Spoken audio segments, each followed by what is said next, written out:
الذكرى، وما هي الرسائل التي تبعث بها جماعة الإحسان عبر هذا الإحياء؟ نعم، منذ 5 سنوات وجماعة الإحسان تحتفل بذكرى رحيل الإمام المجدد عبد السلام ياسين رحمة الله عليه رحمة واسعة. الغاية واضحة. الغاية أولا ما نقوله لهذا الوطن وما نقوله للأمة. هذه الذكرى والاحتفال بالذكرى هو صيرورة واستمرار للتعريف بهذا الرجل وبمشروع هذا الرجل رحمة الله عليه، الذي جعل وندب له كل حياته وما يريده لهذه الأمة في دنياها وفي أخراها، عزة وإحسانا ورجاء في الله سبحانه وتعالى. فهذا بالنسبة للأمة. بالنسبة للجماعة فيمكن أن أقول إن الاحتفال بالذكرى هو أكبر عناوينه الوفاء والتذكير. التذكير بما ترك الأستاذ عبد السلام ياسين رحمة الله عليه أبناء هذه الجماعة وبنات هذه الجماعة من إرادة لوجه الله سبحانه وتعالى، من إرادة لإقامة العدل في هذه الأمة، وهذان الأمران مندمجان ومتداخلان، فلا معنى لعدل بلا إحسان، والإحسان يكون صوريا وناقصا إن لم يغذه العدل. ثم من باب الوفاء فما هذا أقل ما ينبغي وأقل ما يجب تجاه وفي حق الأستاذ عبد السلام ياسين رحمة الله عليه. أستاذ عبد الكريم، مع جماعة الإحسان ومدرسة العدل والإحسان هي تحتفي وتذكر الناس بهذه الذكرى، ولكن الكل يجمع على أن الأستاذ عبد السلام ياسين هو قامة فكرية وقامة تربوية صامقة، ولكن لم ينل الاهتمام الإعلامي والاهتمام من قبل النخب الفكرية. إلى ماذا تعزون ذلك الأستاذ؟ الحصار الذي أقيم على فكر الأستاذ عبد السلام ياسين طوال حياته، سجنان وإقامة إجبارية وملاحقة لفكره في المطابع ودور النشر وغير ذلك، يعني كان كما هو معروف يعني تمنع المطابع من طبع كتبه وتمنع دور النشر من نشر كتبه. قلت كل هذا لا يفيد، وخاصة أنهم الآن يتبعون هذا الفكرة بعد وفاة الرجل، فما رأيناه منذ مدة في تركيا وما نراه هنا وهناك، ولكن هذا كله لا معنى له ولا نتيجة له، لأنه المتأمل في الفكر الإسلامي في كل مناحيه، والمتأمل في الحقيقة في الفكر البشري كله، يلاحظ ملاحظة أن هناك من الفكر ما يولد ميتا، ومن الفكر ما تكتب له حياة بحياة أصحابه، يرحل مع رحيل أصحابه، ومن الفكر ما يعمر بعد أصحابه مدة. ولكن نجد أن هناك فكرا في أمتنا بقي ويبقى ببقاء الأمة وبخلود هذه الأمة، ونعتبر ولا نزكي على الله أحدا أن فكرة ومشروع ومنهاج الأستاذ عبد السلام ياسين رحمة الله عليه هو من هذا القبيل ومن هذا النوع. فإن شاء الله بإذن الله تكتب له الحياة الآن وبعد الآن وعلى مدى قرون وأجيال. لماذا؟ ببساطة لأنه مستمد من كتاب الله عز وجل استمداد كلي روحا ومبنى ومعنى، ومستمد من منهاج رسول الله عليه الصلاة والسلام، وكتاب الله خالد ومنهاج رسول الله خالد. فهذا الفكر إن شاء الله ستكتب له الحياة، والدليل على ذلك هو أنه الآن رغم كل هذا الذي كثير من الجامعات في مختلف القارات وتعقد بشأنه ندوات ليس وراءها أبناء الجماعة وبنات الجماعة، بل خيرة علماء هذه الأمة، وهذه بدايات فقط. وإن شاء الله المنتظر والرجاء في الله عز وجل كبير أن تكتب لهذا الفكر ما كان يأمله له صاحبه رحمة الله عليه، فهو بذل في ذلك جهده، جهد الليل والنهار والفكر والعقل والروح، وأحيانا كان رحمة الله عليه يكتب بدموعه في جوف الليل، كتب كتبها أو مقاطع كثيرة منها وفصول كثيرة منها كتبها بدموعه.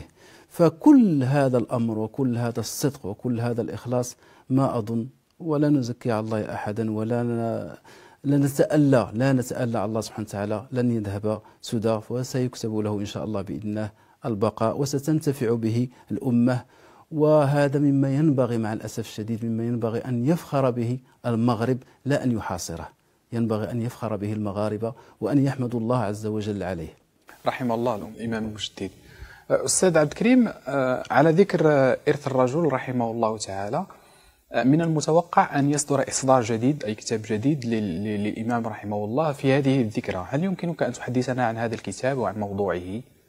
نعم، كتاب شعب الإيمان كان الأستاذ عبد السلام ياسين رحمة الله عليه كتبه في معتقله الأول بعد رسالة الإسلام أو الطوفان، وفي إطار المحنة التي ابتلي بها في السنة الأولى من الاعتقال. يعني هو من أوائل الكتب للأستاذ عبد السلام ياسين رحمه الله. من أوائل الكتب، وهو يأتي في نفس السياق، طبعا مع تطور كبير الذي بدأ به الأستاذ عبد السلام ياسين، كتاب الإسلام بين الدعوة والدولة والإسلام غدا.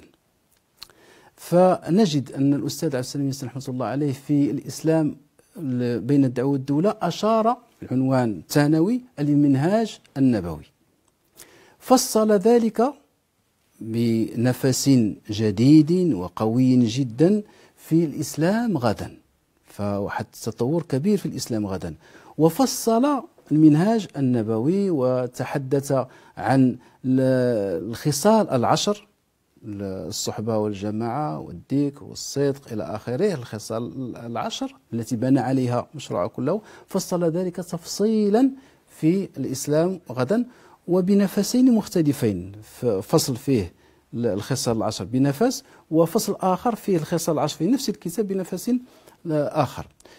ثم في الإسلام أو الطوفان في الرسالة النصيحة إلى الملك الحسن الثاني كتب مرة أخرى عن هذه الخصال العشر، يبين له مشروعه ونصيحته كاملة.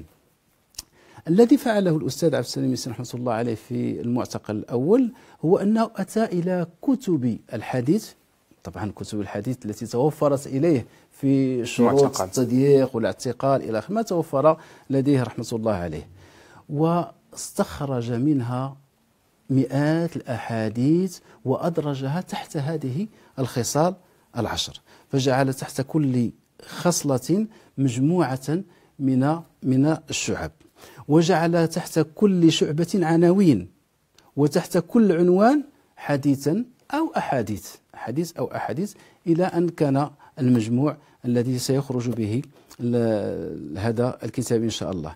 وقد أشار الأستاذ عبد السلام ياسين رحمة الله عليه بعد خروجه من السجن، وبعد على كل حال ما قام به في أواخر السبعينات وبداية الثمانينات، أشار إلى ذلك في كتاب المنهاج النبوي، وقال عند حديثه عن الخصال العشر وشعب الإيمان، قال: لقد كتبت أو جمعت 2000 حديث من أحاديث رسول الله عليه الصلاة والسلام في كتاب سميته شعب الإيمان. وقال: يسر الله طبعه، دعاء قال: يسر الله طبعه، والله سبحانه وتعالى قد يسر هذا الطبع.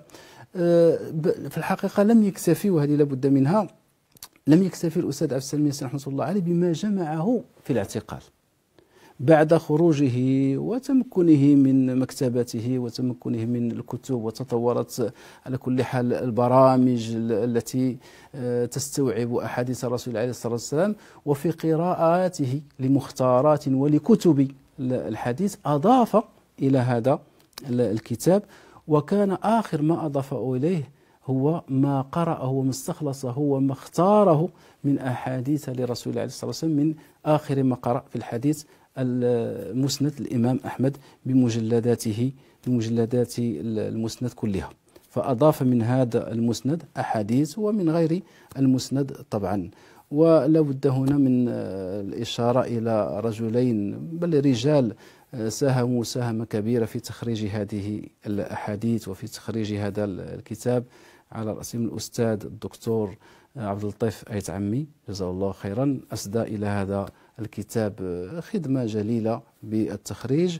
ثم كانت الخدمة الجليلة الأخرى للأستاذ الفاضل الدكتور عبد العلي مسؤول، مع ثلة من العلماء تخريجا وعلى كل حال شرحا لبعض غوامض الحديث، لأن الأستاذ عبد السلام ياسين رحمة الله عليه شرح بعض هذه الأحاديث ووضح بعض التراكيب باقتضاب وبإيجاز. ثم جاء هؤلاء الإخوة المجموعة وخرجوا هذه الأحاديث وأضافوا بعض الشروح القليلة والتوضيحات القليلة. هل يمكن أن نعتبر هذا الكتاب من أمهات الكتب التي تؤسس لتصور جماعة العدل والإحسان؟ أكيد، لأن المشروع الأستاذ عبد السلام ياسين رحمة الله عليه ينبني على هذا الأمر، المنهاج النبوي وتفصيلاته وهذه الخصال العشر. وإذا لاحظت أن الإمام المجدد رحمة الله عليه لا يترك كتابا من الكتب، بعض الكتب لا أقول كل الكتب، إلا ويشير إلى هذه الخصال، وأحيانا يقرأها قراءة أخرى. نجد ذلك مثلا في الإحسان، فالإحسان هو قراءة إحسانية لشعب الإيمان وللخصال العشر. وفي كل الفرص سواء في محاضراته أو في توجيهاته الشفوية أو في رسائله مثل رسالة تذكير، عاد مرة أخرى رحمة الله عليه للتنصيص وللإحالة على الخصال العشر. هناك بشرى أخرى للمحبي ولمتتبعي الإمام رحمه الله، هي إصدار سيرته رحمه الله في هذه الذكرى. هل يمكن أن تحدثنا عن هذا الكتاب أيضا؟ نعم، هذا كذلك، ولا بد أن نذكر أهل الفضل، لا بد أن نذكر من قام بهذا العمل الجليل، الأديب الفنان الشاعر أخونا الأستاذ محمد العربي أبو حزم جزاه الله خيرا. يعني عمل عملا دقيقا وجادا في إخراج سيرة الإمام رحمة الله عليه. في السنة الفارطة خرج الجزء الأول، الآن سيخرج الجزء الثاني مع الجزء الأول. طبعا التقسيم الذي قام به الأستاذ العربي أبو حزم تقسيم بديع.